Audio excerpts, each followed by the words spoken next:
ஜம்மு காஷ்மீரில் பாகிஸ்தான் நடத்திய தாக்குதலில் பொதுமக்களின் வீடுகள் சேதமடைந்ததாக தகவல் வெளியாகியிருக்கிறது.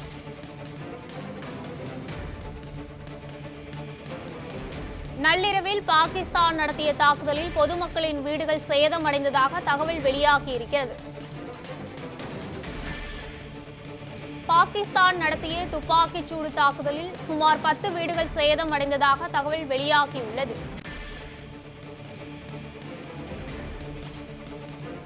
ஜம்மு காஷ்மீரில் பாகிஸ்தான் நடத்திய தாக்குதலில் பொதுமக்களின் வீடுகள் சேதமடைந்ததாக தகவல் வெளியாகியுள்ளது.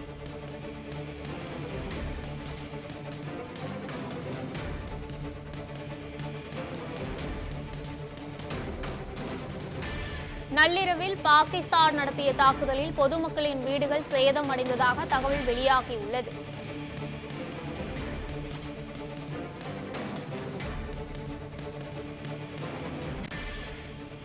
பாகிஸ்தான் நடத்திய துப்பாக்கிச்சூடு தாக்குதலில் சுமார் 10 வீடுகள் சேதமடைந்ததாக தகவல் வெளியாகியுள்ளது.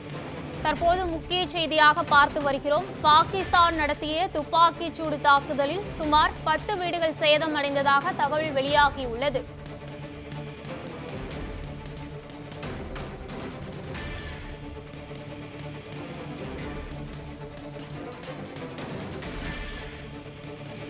பாகிஸ்தான் நடத்திய துப்பாக்கிச்சூடு தாக்குதலில் 10 வீடுகள் சேதமடைந்ததாக தகவல் வெளியாகியுள்ளது. ஜம்மு காஷ்மீரில் பாகிஸ்தான் நடத்திய தாக்குதலில் பொதுமக்களின் வீடுகள் சேதமடைந்ததாக தகவல் வெளியாகியுள்ளது.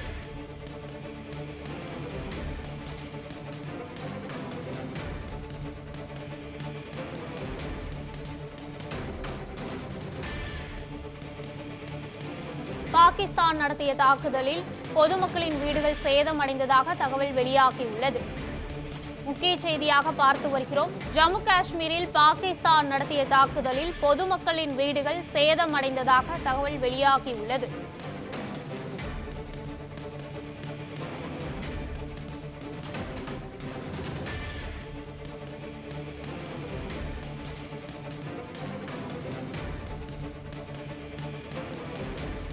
ஜம்மு காஷ்மீரில் பாகிஸ்தான் நடத்திய தாக்குதலில் பொதுமக்களின் வீடுகள் சேதமடைந்ததாக தகவல் வெளியாகியுள்ளது.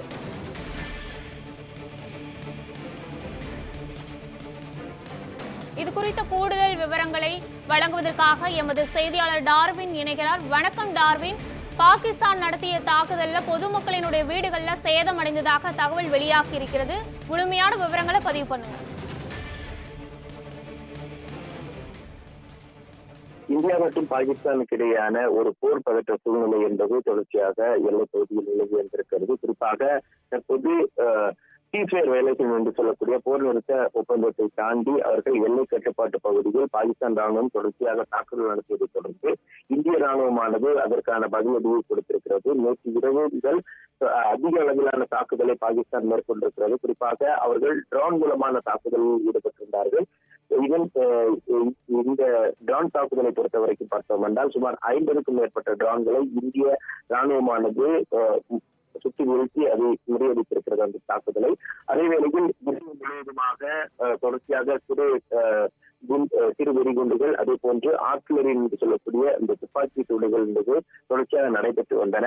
இதன் காரணமாக அந்த ஜம்மு காஷ்மீருடைய எல்லையோர மாவட்டமான அந்த பாராமுல்லா பகுதியில் பல வீடுகள் என்பது சேதமடைந்திருக்கிறது. குறிப்பாக அந்த பாராமுல்லா பகுதியை பொறுத்த வரைக்கும் சுமார் 9 வீடுகள் சேதமடைந்திருப்பதாக 10 வீடுகள் சேதமடைந்திருப்பதாக அறிவிக்கப்பட்டிருக்கிறது.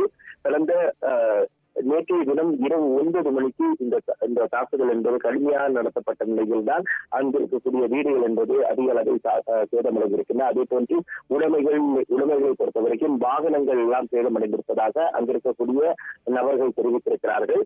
மேலும் இது மட்டுமல்லாமல் இது தற்போது கிடைக்கக்கூடிய ஒரு முதல் கட்ட தகவல் தான். ஏனெனில் இது ஒரு பாரமுல்லா பகுதியில் மட்டும் நடந்த தாக்குதலில் அந்த பகுதியில் நடந்த அந்த சேதம் என்பது கணக்கிடப்பட்டிருக்கிறது. அதே வேளையில் எல்லையோரத்தில் பல கிராமங்கள் இருக்கின்றன. அந்த கிராமங்களுடைய அந்த சேத விவரம் இன்னும் அதிகாரப்பூர்வமாக வெளிவராத சூழ்நிலையில் தற்போது பாரமுல்லா பகுதியில் மட்டுமே 10 வீடுகளுக்கு மேலாக முழுமையாக சேதமடைந்திருக்கிறது என்று தெரிவிக்கப்பட்டிருக்கிறது. அதே வேளையில் அங்கிருக்கக்கூடிய பொதுமக்களை பொறுத்தவரைக்கும் இந்த போர் விவகாரத்தில் இந்திய ராணுவத்துடன் நாங்கள் துணையாக இருக்கின்றோம். பாகிஸ்தான் தொடர்ச்சியாக அத்துமீறி தாக்குதலை நடத்தி கொண்டிருக்கின்றது.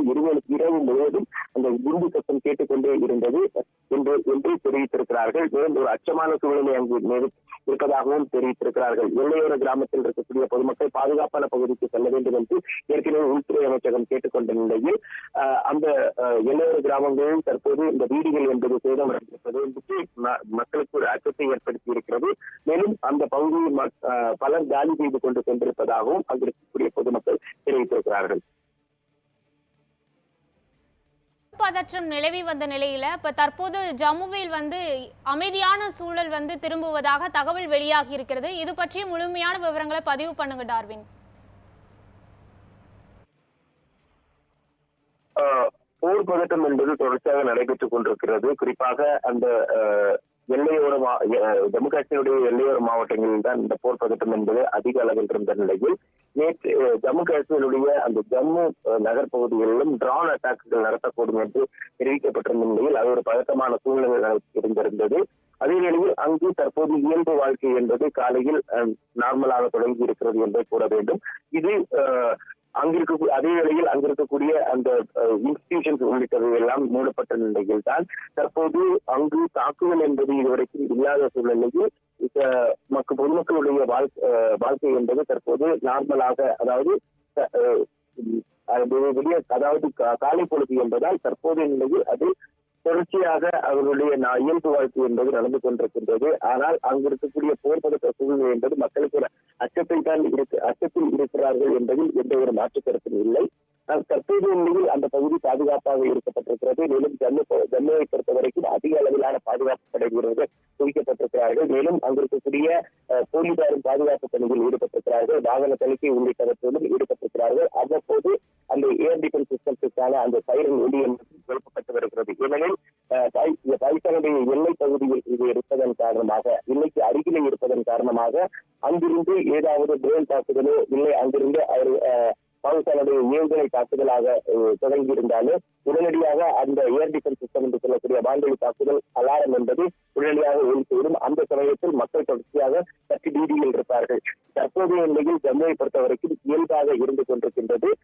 இயல்பு வாழ்க்கையில் மக்கள் இருந்திருக்கிறார்கள். போர் பதட்ட சூழ்நிலை இருந்தாலும் அங்கு அவர்களுடைய அன்றாட வாழ்க்கை என்பது தொடர்ச்சியாக ஆரம்பித்திருக்கிறது என்பதுதான் நாம் குறிப்பிட வேண்டும்.